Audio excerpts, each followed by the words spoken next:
Okay, thanks everybody. Hello. Nice to come and talk to you all again. Wish we could see each other in person, but let's talk about myocarditis. So let's start with a case report, a case study. So this comes from the European Society of Cardiology, a case which they have on their website. It's a 42-year-old lady. She presented to the emergency department with asthenia, myalgia, fever, worsening dyspnea and orthopnea, which she'd had for the previous week. On examination, she had a temperature of 38.6 degrees. She was tachycardic. Her blood pressure was low. She was hypotensive with a systolic of 86 and a diastolic of 62. She was tachypneic and she had normal oxygen saturation on room air of 94%. When they examined her, they noticed that she had peripheral skin mottling and she also had bibasilar hypoventilation on lung auscultation. So nothing really exciting to hear, but maybe decreased breath sounds. Looking at the investigations which they did, so they did an arterial blood gas, and she had a partial pressure of oxygen which was low. She had a lactate level which was high. She had an AST of 578, so significantly increased, an ALT of 1,500 almost, even higher. She had a proBNP of nearly 40,000. She had a CK of 502, and she had a highly sensitive troponin T of 2,500. They then went on to do a nasopharyngeal swab, and the PCR tested positive for influenza A. What did they do after that? They were obviously worried about cardiac and cardiovascular complications. A 12-lead ECG showed a sinus tachycardia with low QRS voltage. She had quite subtle ST elevation in the inferior leads, as well as in the anterior leads, and ST depression in the lateral leads. So they did a transthoracic echo, which showed severe biventricular systolic dysfunction and an ejection fraction of 25%. They also noticed a pedunculated intracavitary mass in the left ventricular apex. She had huge right cardiac chamber dilation. She had end-diastolic septal flattening and quite a lot of functional tricuspid regurgitation. So really very damaged heart. They then performed an endomyocardial biopsy, which showed areas of acute and subacute myocardial necrosis with perinecrotic lymphocytic inflammation. Now, this is her echo on the left-hand side of your screen. And I think you can see with me, even though we're no good at looking at these echoes as infectious diseases specialists and sort of general physicians, but you can all see the pedunculated thrombus on the inferior apical segment of the left ventricle. And even on the CT scan, this dark section in her heart in the left ventricle, being the left ventricular thrombus. You can also see where the stars are, that she's got bilateral pleural effusions, and they're not lung views, so we can't see the lung parenchyma, but I think you can agree that there's definitely some suggestion that she's got parenchymal involvement in the form of pneumonia. So they then did the cardiac MRI, and you'll have to take their word for it because we don't really have any idea of how to read these MRIs. But what it basically showed was that she had subepicardial enhancements. So if you look where the white arrow is in B and C, you can see the white area in the epicardium. Also in the inferolateral subepicardial enhancements. And on this view, which shows apparently late gadolinium enhancement, these are all indicative of a myocarditis. So how did they manage the patients? Initially, she was given the appropriate hemodynamic support with vasoactive drugs. So she was obviously on inotropic support. Because of the thrombus, she was anticoagulated. They were scared to use diuretics in her, probably because of her hypotension and some renal dysfunction. She was stabilized. They were able to wean the vasoactive drugs. They were able to introduce and increase an ACE and start a beta blocker. They then put her onto a DOAC, which is like an Ixarola factor Xa inhibitor. And then before they discharged her, they repeated the transthoracic echo, and thankfully, she had complete normalization of her biventricular systolic function. The thrombus had disappeared, and she was discharged on day 10 on her anticoagulant, on the ACE inhibitor, and on the beta blocker. And they asked her to please not do any physical activity for 6 months. So with that introduction, let's talk about myocarditis. We're going to start by talking about it generally, and then I want to tell you a few interesting infectious diseases related causes of myocarditis, specifically the common causes and the things that are of interest following the post-COVID era with SARS-CoV-2 myocarditis, as well as COVID-19 mRNA vaccination myocarditis. So myocarditis is an inflammatory disorder of the myocardium.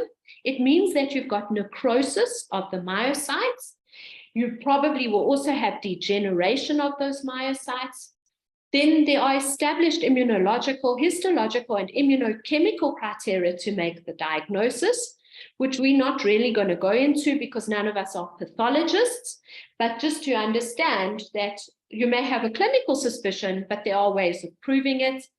And maybe not everybody needs to have histological confirmation anymore with the advancements in radiological imaging of the heart and the cardiac MRIs, which now in the vast majority of cases are able to provide a diagnosis without us needing to do the endomyocardial biopsy.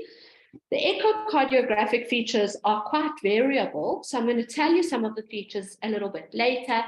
But really, the echo features are so heterogeneous that you're not really able to make a decision about myocarditis, but rather have a suspicion on who needs further investigation.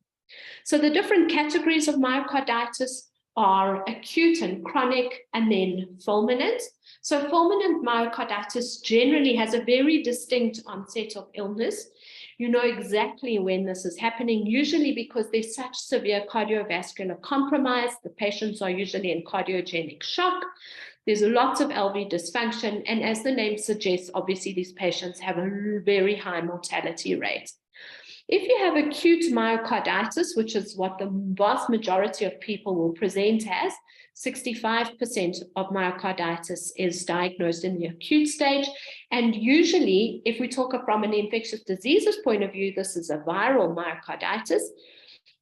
It often has a very less distinct onset. Patients present either with a viral prodrome as an upper respiratory tract or lower respiratory tract infection, or as a gastrointestinal type illness. So if you get a history from these patients, always ask what happened in the 2 weeks prior to their presentation and see if it fits with something viral. These acute myocarditis can progress onto dilated cardiomyopathy, and that obviously means that they've got some degree of cardiac irreversibility as a complication and have LV dysfunction and may have the sequelae in terms of heart failure manifestations later on. Chronic active myocarditis, again, also quite a less distinct onset, but you can often get that history in the patient's past if you've got the time to sit with them. These patients often have lots of clinical relapses, so it's not one distinct illness, but rather they're okay, then they're not okay, okay, they're not okay, with chronic inflammatory changes on their myocardium versus the acute inflammatory changes. And then there's chronic persistent myocarditis. So what about the pathogenesis of viral and inflammatory cardiomyopathy? And there's a lot of debate about what the specific mechanism is that governs this transition from an initial trigger, and in this case, we would like to usually talk about the viruses because they're the most common causes, to the myocardial inflammation, and also what the trigger is from acute myocardial damage to chronic ventricular dysfunction. Most cases are along a common pathway of host-mediated effect, so there's definitely a kind of genetic congenital predisposition. Then you get an autoimmune-mediated injury, although you also have direct cytotoxic effects from the causing virus or bacteria or whatever the initial insult is. And then you get damage from relation to the cytokine expression in the myocardium. So what kind of inflammatory cascade gets set up? to play a role in the myocarditis etiology. So what we're really saying is that there's a direct cytotoxic effect from the causing agent. You get a secondary immune response, which again is usually triggered by the causative agent, although there may be an innate kind of genetic trigger, the kind of cytokine expression that occurs in the myocardium, and then lastly, an aberrant induction of apoptosis. Okay, so there's a couple of different infectious stages, and the vast majority of myocarditis has got two main phases. So the initial phase, which is in the first 2 to 3 weeks, where you have myocyte destruction as a direct consequence of that initial trigger. You get cell-mediated cytotoxicity, you get cytokine release, and you get the myocardial damage and dysfunction. Often it's uncommon to figure out what the exact causing agent is during that initial phase.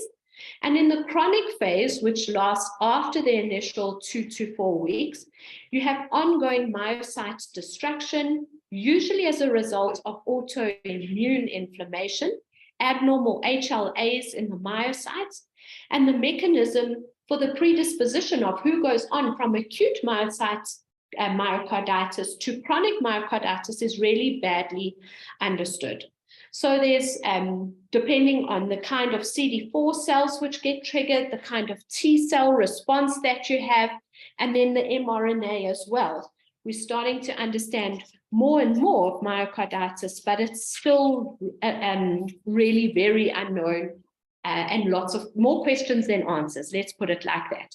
So to summarize the last two slides, what we look at in the pathogenesis is the direct cytotoxic effect of the infecting agent. This is followed by a secondary immune response, which is triggered by that causing agent. The cytokine expression in the myocardium, is it TNF alpha, is it nitric oxide synthase, etc., and then the aberrant induction of apoptosis, which results in the cell necrosis and cell death. So in terms of the causes of acute myocarditis, like with anything, there's non-infectious and infectious causes. The non-infectious, to get it out of the way quickly, are toxins.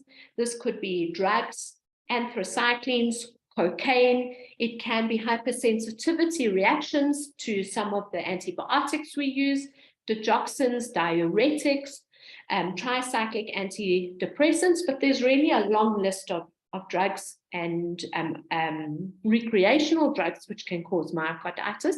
And then the second big non-infectious category are the autoimmune immunological syndromes. So these are vasculitides like Chagas, granulomatosis, polyangiitis, other autoimmune diseases like SLE, diabetes mellitus, inflammatory bowel disease, thyrotoxicosis, and sarcoidosis. In terms of infectious agents, the biggest and most common cause and most identified causes in people with myocarditis are usually the viral triggers. So now this table, as you can see, was before the COVID-19 pandemic. So I think we'd put SARS-CoV-2 at the top of this list now. But the other viruses which we think of are adeno and enteroviruses. So Coxsackie, prior to SARS-CoV-2, was one of the most common causes of myocarditis. All the human herpes viruses are implicated. Hepatitis C can cause a myocarditis as an extrahepatic manifestation. HIV, influenza A, and parvovirus B19. Bacterial agents that cause myocarditis are the Borrelia species. You can get myocarditis from mycobacteria. You can get it from Mycoplasma pneumonia and streptococcal species. And then syphilis, Treponema pallidum, which can really cause anything in anybody. Fungus can cause myocarditis, so Aspergillus, Candida, Coccidioides, Cryptococcus, and Histoplasma. Parasitic and protozoal agents, so Trypanosoma cruzi causing Chagas disease. You can get a larval migrans through the myocardium, and you can have schistosomiasis involving your myocardium. So it's really a huge number of causes for these infections. Now, we're getting better and better and better at isolating the cause of disease with polymerase chain reaction testing. This is not always an impossibility anymore, but still to say that probably around 50% of myocarditis is idiopathic. We don't get to the bottom of exactly what caused it. We may have a suspicion, but this is really improving as our diagnostic abilities are improving to say what caused the myocarditis. Is there a way of working out the prevalence of myocarditis? So it's really, really difficult to tell you what the prevalence of myocarditis is because of the difference in reporting, in recognizing, and in diagnosing. So whilst it may look like in Africa there's virtually no myocarditis, I think you'll agree that this is probably as a result of the poor resources available in terms of recognizing, in terms of people actually accessing healthcare to show and say, I'm short of breath, I've got chest pain, can you look and see what's causing the issue? And then making a diagnosis of myocarditis, having the availability to being able to do a cardiac MRI, or even more dramatic, getting an endomyocardial biopsy, versus the first world countries and higher resource setting, where it looks like the prevalence is so much higher. So what is the prevalence of myocarditis? We're really not sure, but in some specific things like the SARS-CoV-2, we're starting to understand it a lot better. And I'll show you that just now. So who gets myocarditis? Who are the ones that we need to be on high alert for? So interestingly, this is usually young adults. So they're typically from the late teenage years to around the age of 40. Generally, myocarditis affects males equally to females, but you'll see in some of the specific diseases that either males or females are affected differently. There is no race predilection to make you at higher risk for myocarditis, apart from the peripartum, we call it cardiomyopathy. So this obviously is not just myocarditis, but all the causes of a cardiomyopathy. A peripartum cardiomyopathy has a much higher prevalence amongst people of African descent. Then other people who are at risk are immunocompromised adults and neonates. How do people with myocarditis present? So, like we said earlier, the vast majority of people, if you question them in the case of an infectious cause for a viral myocarditis, are able to tell you, at least in the acute stages, that they've had some sort of viral illness, either of the gastrointestinal tract, so a bit of diarrhea or nausea, vomiting, or of the respiratory tract, so a sore throat, a runny nose, the typical things that we would expect with an upper or lower respiratory tract infection, a cough. The second thing which we need to figure out to start the warning bells ringing to say investigate further for myocarditis is, have you got chest pain and what is your effort tolerance like? Do you get short of breath when you are exercising, climbing the stairs, walking far distances, even if you don't exactly get the typical chest pain? Then when you examine the person, are you tachycardic? Especially if the person is not pyrexial but has a tachycardia. So it's always difficult to assess a tachycardia when they're in the middle of a fever. But once that acute viral illness is over, is the patient still tachycardic? Or even more interesting, are they bradycardic? And then what does their ECG look like? So my recommendation is, if anybody presents to you with the first 3 lines, and it's a little trigger to you to investigate further, do an ECG on these patients.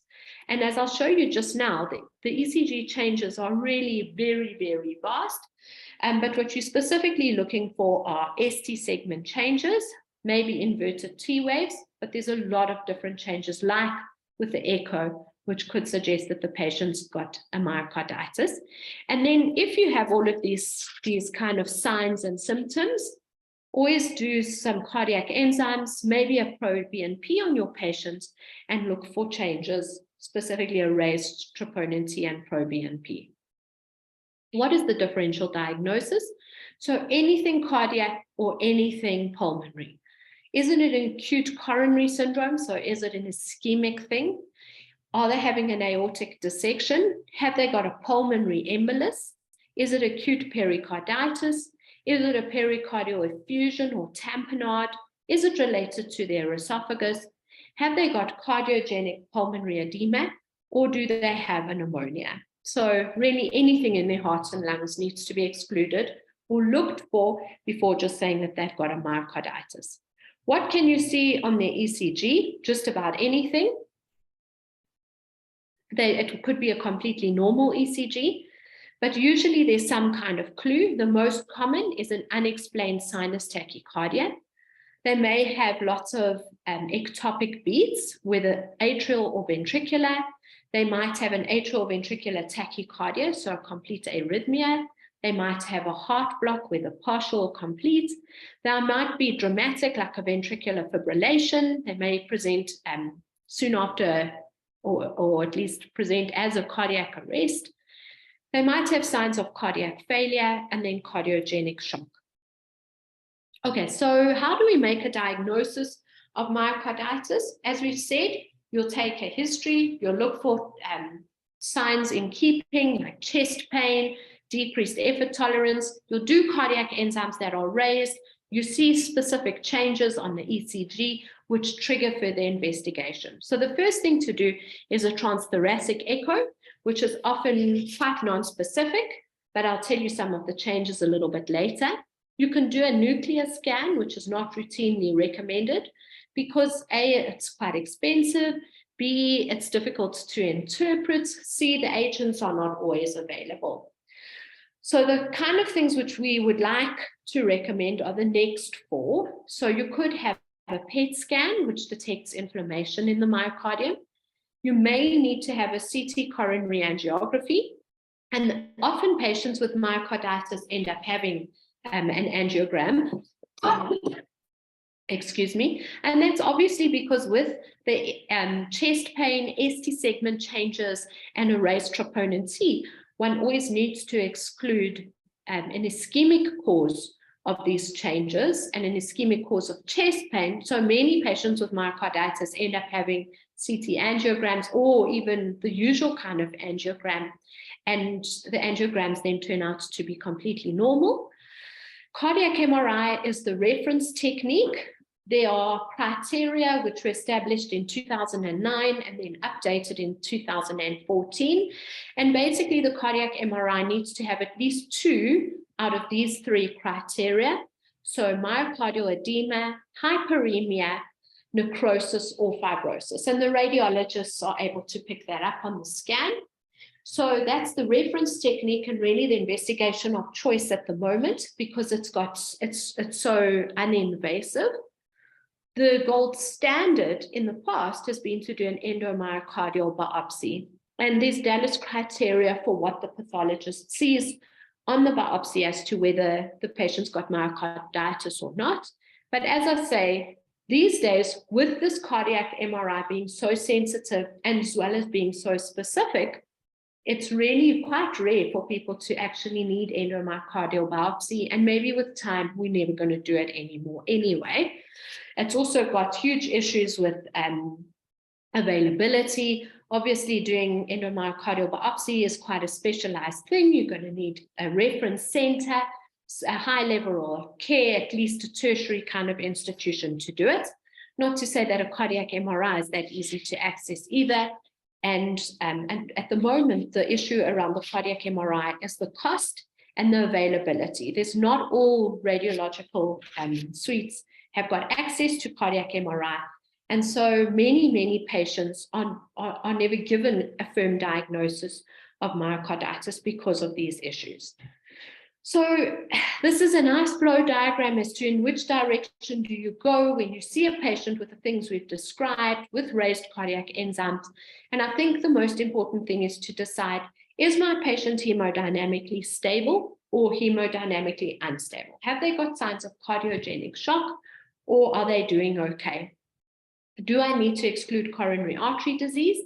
If I don't, and they're hemodynamically stable, the next best step to go down would be to send them for a cardiac MRI then try and work out if there's LV dysfunction, and decide at the end whether they need to have an endomyocardial biopsy.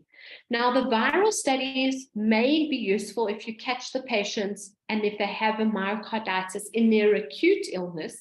So, for instance, doing a viral PCR swab of the throat or nasopharynx at the time of their acute illness may very well give you a viral cause or even a bacterial etiology. But often, by the time the patients present, all evidence of the acute inciting virus or bacterial, whatever, is long gone, and so you don't get a positive on the PCRs.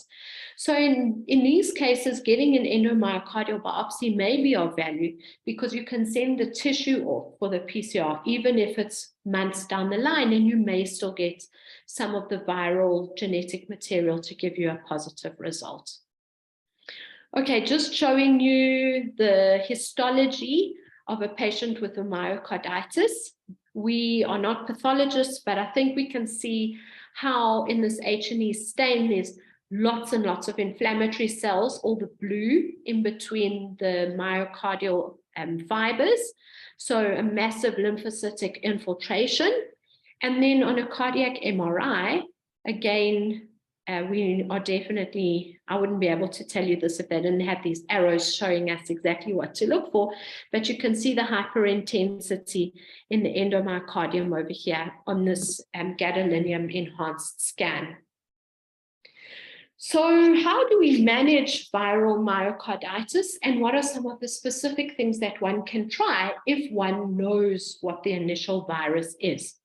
So the recommendation is that even if your patient is mild or even asymptomatic, if you have a suspicion of viral myocarditis, the patient should be admitted. And that is because of the risk for arrhythmias, whether tachys or bradys. And as a result of the arrhythmia, this is usually what triggers decompensation and the slippery slope down to death. So always admit your patient to the highest level of care possible so that you can have them on a monitor and see what kind of rhythm they're on, that you can intervene when you see this. Now, the risk factor for patients decompensating are if they've got fluctuating or persistently raised cardiac enzymes. So you're doing serial troponins, for instance. If they've got a sinus bradycardia, this is worse than having a tachycardia. If they have a prolonged QRS interval, if they have any left ventricular motion abnormalities on an echocardiogram, they are at higher risk for decompensation. As we've said, many of the patients with myocarditis have some sort of coronary angiography done because we're worried that they might have an ischemic cause and may need stenting or other intervention for an acute coronary syndrome. And then basically, if your patient has got myocarditis and is in heart failure or has any LV dysfunction, the usual sort of heart failure guidelines come into play. So you'll treat them exactly the same with heart failure medication, diuretics, ACEs, beta blockers, etc., than if the heart failure cause was from some other reason. We'd like to try and get these patients onto beta blockers to protect them against arrhythmias. And whilst we would use non-steroidal anti-inflammatory agents for pericarditis, these absolutely need to be avoided in myocarditis management because of adverse outcomes. So don't give non-steroidals in viral myocarditis. Then as your patient gets better, and as we've said earlier, these are typically young adults, often quite active people. These people really need to limit their physical activity because of the massive increased risk factor for sudden cardiac death. And in many of the cases of sudden cardiac arrest on sports fields, the cause is an underlying viral myocarditis, where the efforts required from the heart for this cardiac type of activity is just not possible with the damaged myocardium. So the recommendation is that athletes don't play any cardiac sport for at least 3 months.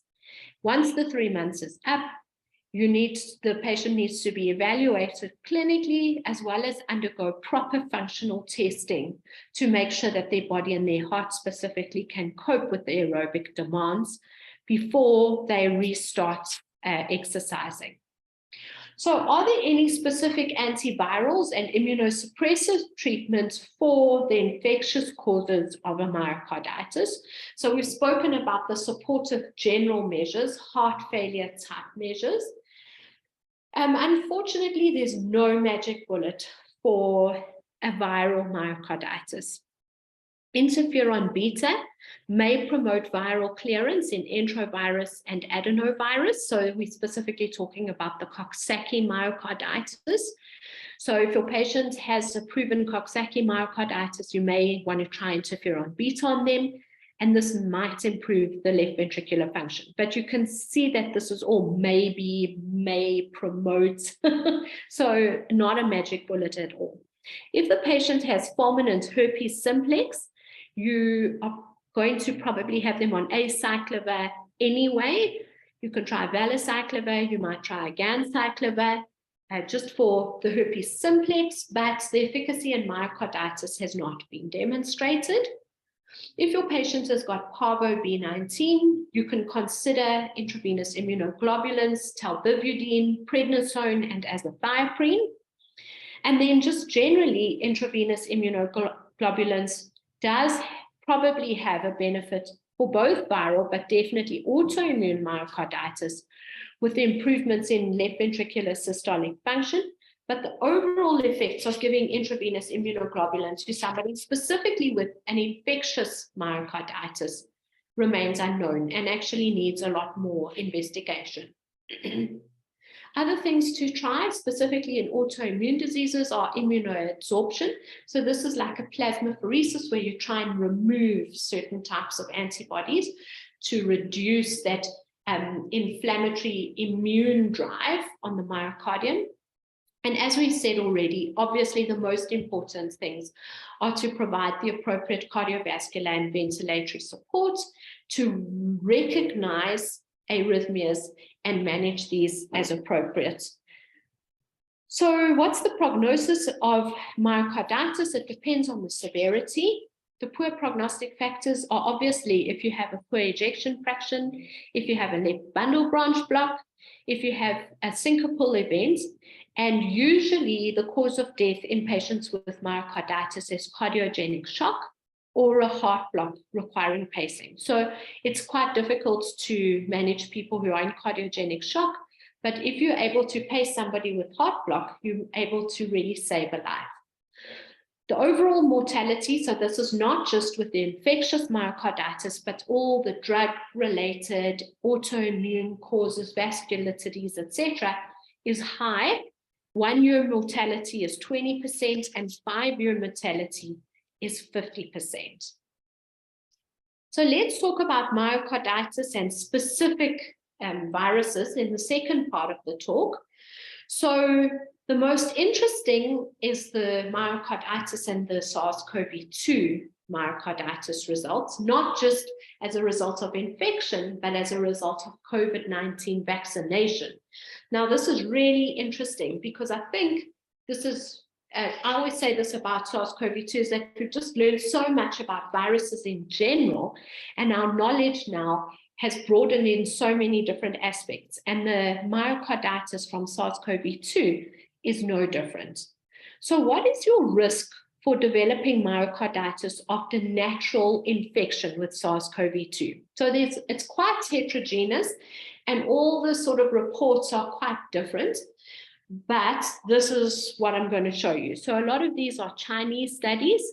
The first one in a study looking at cardiovascular implications in patients who died of COVID-19 showed that 28% of the people that they had in their study who died had raised troponin T.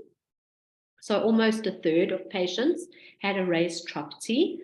The second study, looking at the prevalence and impact of the cardiovascular metabolic diseases on COVID-19 in China, looked at patients who had myocardial injury, and 8% of them had myocardial injury, And if those patients were in ICU, they had a 13-fold increase in cardiovascular adverse events. The third study looked at post-mortem autopsies of patients who had died of COVID-19. There were 277 autopsies, and 7.2% of these patients had evidence of myocarditis. Less than 2% were considered clinically significant, though. So in this study, it really didn't look so dramatic that only less than 2% probably in this study died of myocarditis or cardiovascular issues. And then lastly, looking at people who went for cardiac MRI, and interestingly, in people who had already recovered from COVID, so they felt clinically better, but had cardiac MRI. This is so interesting to me. 78% of those people had changes on their cardiac MRI showing most likely COVID-19 related changes in their pericardium, myocardium, endocardium.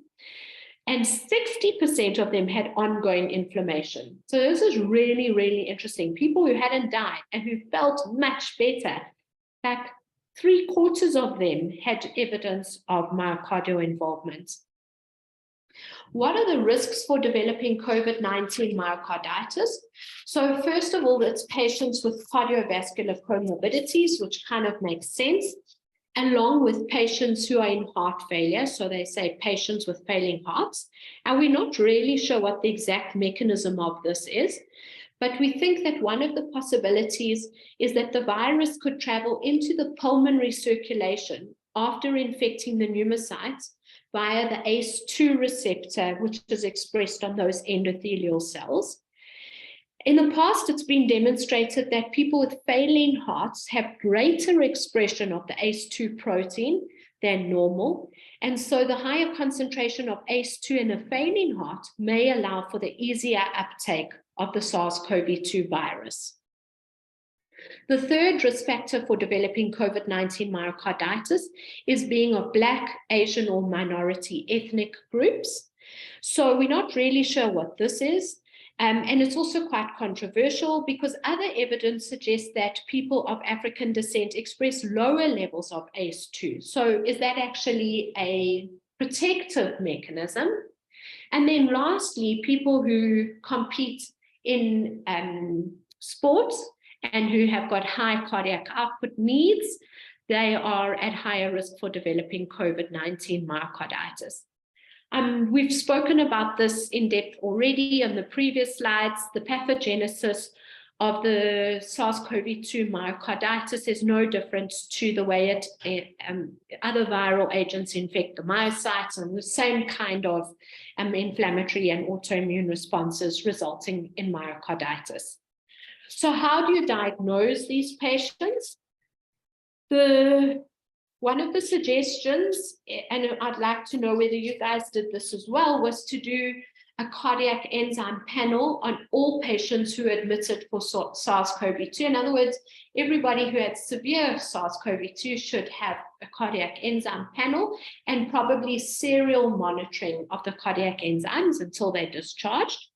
If their enzymes were positive or myocarditis is suspected, the patients again should have serial echoes, and the kind of things that you would see on the echo would be an increase in the wall thickness, a chamber that's dilated, a pericardial effusion, or ventricular systolic dysfunction. So very heterogeneous findings. And then obviously the same pathway that we discussed previously, where those at high risk should have a cardiac MRI. How do you treat patients with SARS-CoV-2 myocarditis?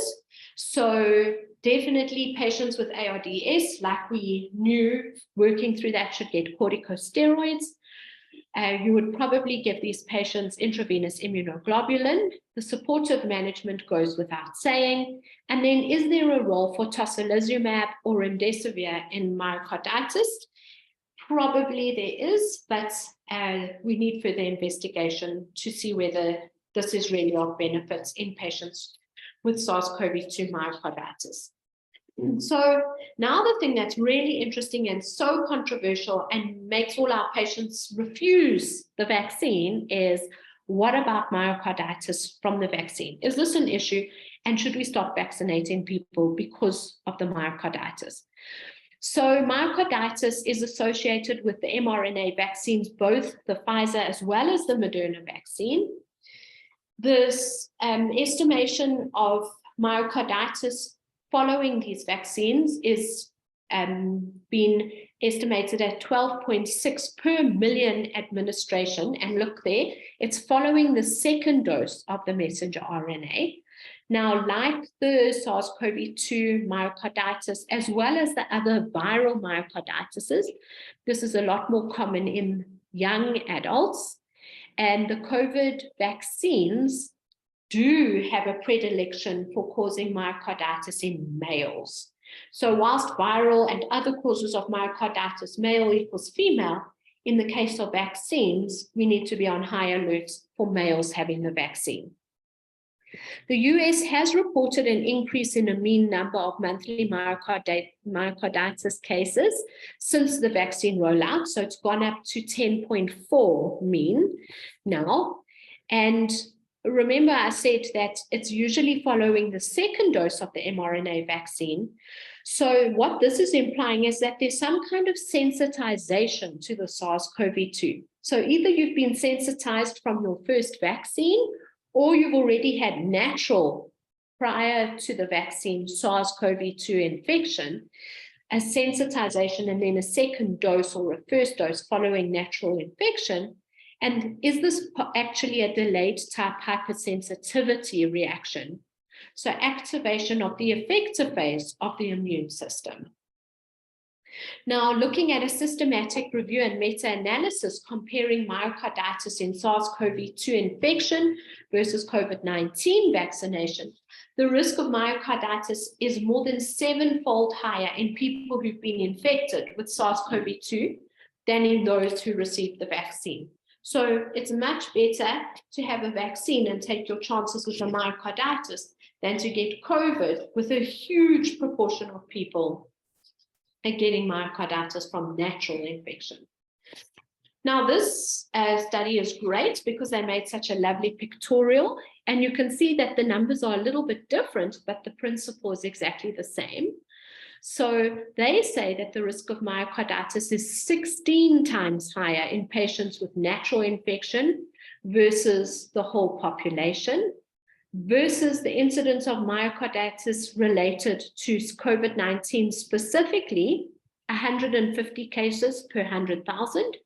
And then the incidence of myocarditis related to SARS-CoV-2 vaccine, look how much lower it is. So around 70 per million in the case of males, and 10 per million in the case of females. So what's the point? The numbers are different compared to the previous two slides, but the point is that the incidence of myocarditis from natural COVID is far greater than the incidence of myocarditis from the COVID-19 vaccination.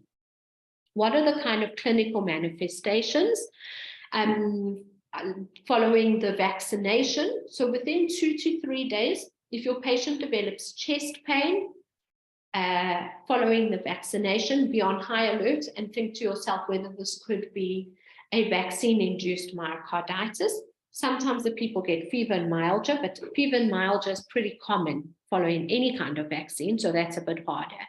Again, how do you investigate the post-vaccine myocarditis? It's the exact same pathway. So look at the history, do the cardiac enzymes, a pro-BNP, do an ECG, decide whether the patient needs to have a cardiac MRI. And specifically in the case of either COVID infection or COVID vaccination, we don't recommend that these patients get an endomyocardial biopsy. What's the treatment for the post-vaccination myocarditis? So in this case, one would use the non-steroidal anti-inflammatories and other drugs that have anti-inflammatory properties like colchicine. So remember I said in the usual myocarditis pathway, you don't want to give non-steroidals, but if you think it's as a result of vaccination, in this case, you may use non-steroidals. For For both, as we've said before, in severe cases, the patients probably need steroids and immunoglobulins.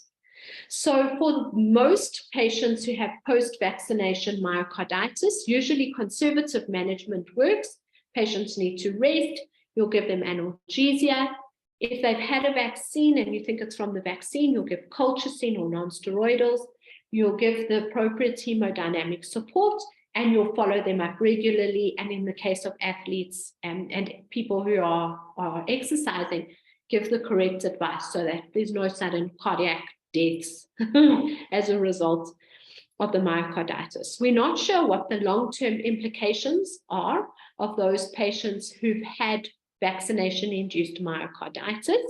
So that's obviously something that they're looking at carefully now in this sort of post-COVID era, and will be very interesting to know.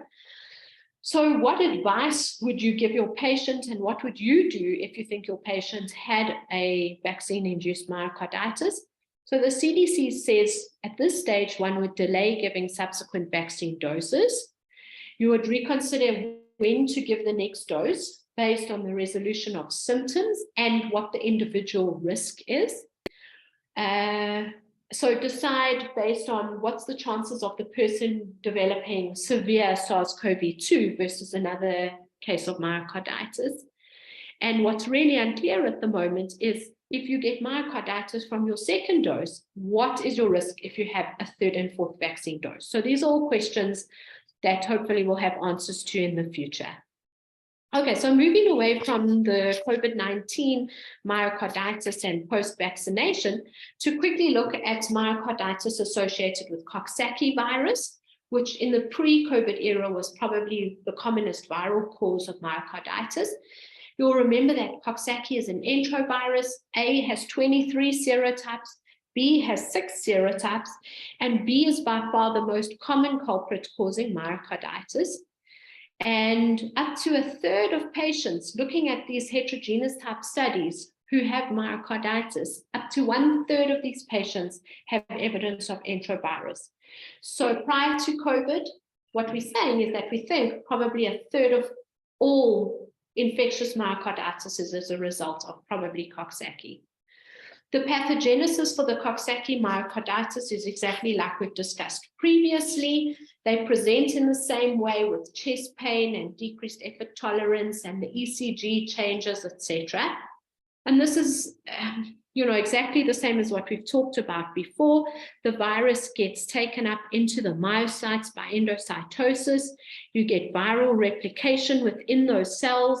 You get apoptosis of the cardiac myocytes, autoantibody production, the innate immune response and the cytokine response. Then you get activation of the adaptive immunity, a T cell response, myocardial injury, and then months to years later, hopefully complete resolution. But in a small percentage of patients going on to develop the cardiac dilated cardiomyopathy with myocyte degeneration, fibrosis, and hypertrophy. And these patients then present with cardiac decompensation and heart failure. Remember the previous slide, just a quick note on the management. If you're able to prove that it's a Coxsackie or enterovirus, you may try and halt these changes by using interferon beta, but there's no magic bullet. Influenza and myocarditis. So like Coxsackie B is the most implicated, influenza A, the opposite, has got the highest cardiovascular morbidity and mortality. H1N1 has got the highest incidence of myocarditis compared to the other influenzas. The echoes can be very different, ranging from normal all the way down to severe LV, RV, or both ventricular dysfunction with poor ejection fractions. And luckily, though, myocarditis during influenza actually is a very low incidence, and less than 10% of patients who have severe influenza will develop a myocarditis. There's unfortunately not much in terms of looking at morbidity and mortality of patients who have influenza and develop myocarditis as a complication. But I did find this slide, which is so interesting, because although I say less than 10% of those with influenza will develop a myocarditis, the mortality rate, if you do develop the myocarditis, is really high. So almost a third of people with influenza who develop myocarditis will die. Again, with influenza and myocarditis, there's absolutely no magic bullet. In the case of severe influenza, we use oseltamivir or zanamivir to try and help. We know that it probably is not making much of a difference. And certainly in the form of the myocarditis probably makes not much difference at all. And so in influenza with myocarditis, the most important is to support the patient through this, and the same management that we've just discussed in terms of recognizing arrhythmias and providing the appropriate cardiovascular and respiratory support. And then lastly, I wanted to just remind you about a Chagas myocarditis, just because it's a creepy crawly and something really interesting, something we don't see, thankfully, in South Africa. We see the sleeping sickness from Trypanosoma brucei and gambiense, but this is the Trypanosoma cruzi, which is in South America and Latin America, and causes serious cardiac disease in a third of people that it infects. And currently in 2023, it's estimated that 6 million people are infected with Chagas disease. So, as I said, it's mainly in Latin America, so in South America, but there's lots of Chagas disease around the world, most of it in North America, some in Australia, and then imported cases in Europe.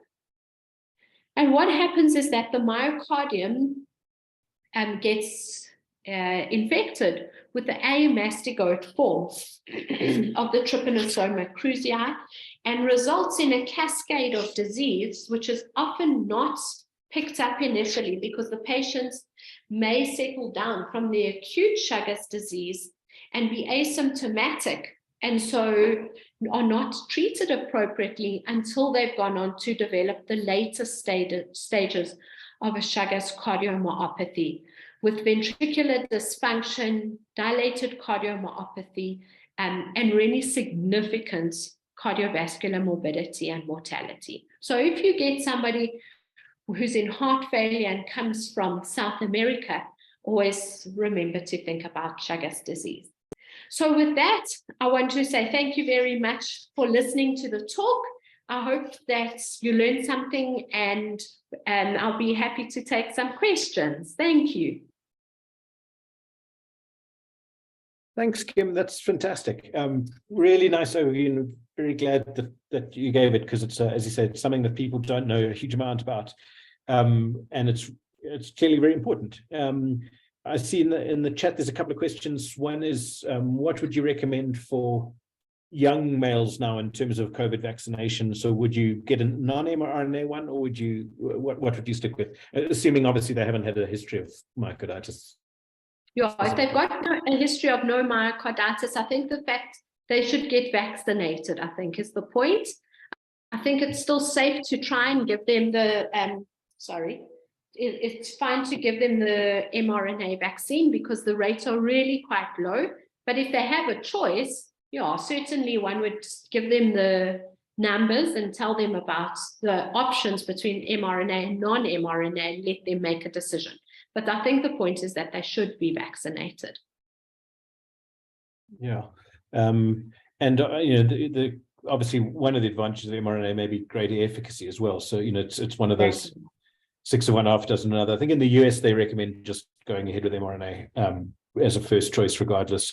But obviously, as you said, I mean, it's very, if they have an episode or something, that's a totally different scenario where you wouldn't want to use the same one again. I mean, now I guess the horse is probably bolted. Pretty much everyone's got some immunity to COVID. But it was a stressful time before, and as you said, lots and lots and lots of questions. There's a comment about how do we get the PowerPoints. These are recorded, so they'll go up on the YouTube channel, which is part of the invite. We should go up this week, so you can watch it there if you want to revisit the highlights. And then there's a question, I think, which you just covered about which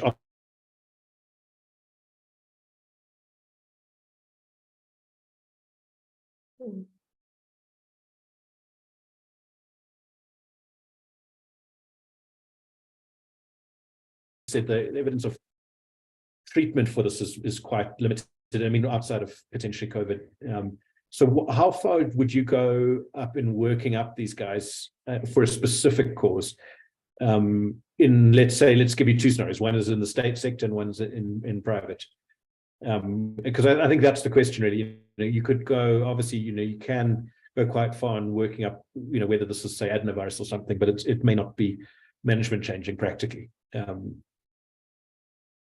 Yeah, I don't know if you had any kind of thoughts on that. At this point, it's tough. No, I mean, it's unfortunately most people won't present in the sort of first 5 to 7 days where one is really able to get viral positivity and PCR testing. So one can try and do a nasopharyngeal swab, but that's usually going to be negative and isn't really readily available in the state sector. But I guess if cost is not an issue, you've got nothing to lose to try and get an answer like that. But then most of the time one is going to get to the point where you do a cardiac MRI, prove myocarditis, and you're not going to have the biopsy to send off for PCR testing.